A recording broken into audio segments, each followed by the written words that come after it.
I could remember something happened many years ago. I think the year 2012 to be precise. I was aiming to have a phone, but then I traveled to Lagos with my president. So when we got to Lagos, I spoke to one of my cousins who also resided in Lagos then. I told him I was in Lagos, and then he asked me which area was I. I told him I was around First Stack. Then he came to First Stack to see me.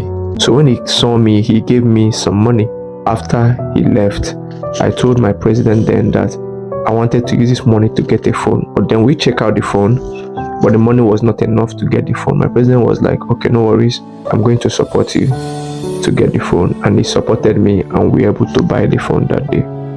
That very day, I was like the most excited person on earth by getting that very phone. It's been 12 years along the line, and I'm not using the phone now. I don't think I was using the phone after the last 2 years of getting it, and then it's no longer excitement today.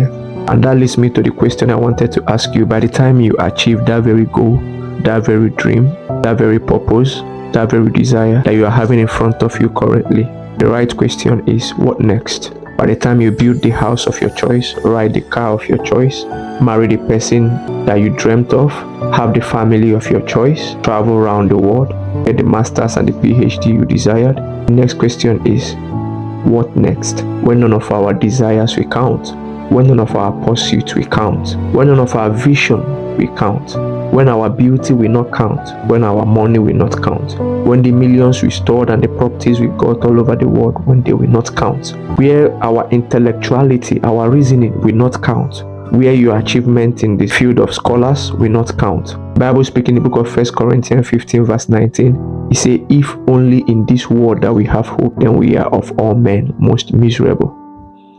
Time is coming. The only thing that we count is the place where we find ourselves before God. Is the account of life we have lived. The only thing that we count is who you are before God and what your life represents. In the book of Revelation, chapter 20, verse 15, it says, whosoever name was not written in the book of life will be cast into the lake of fire. And the question is your name actually in that book of life? Or does fire await you? My prayer for you is that you should utilize this very moment and get to know the man Jesus. A lot of drift are actually pushing people away, a lot of desires, a lot of expectation.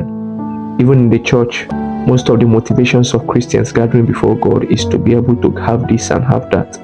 We celebrate more testimonies more than we celebrate salvation. And the question is, by the time we've gotten all those things we desire from God, what next? As you ponder on that question, the Lord will minister to you on what next to do. May God bless you. See you later. Bye.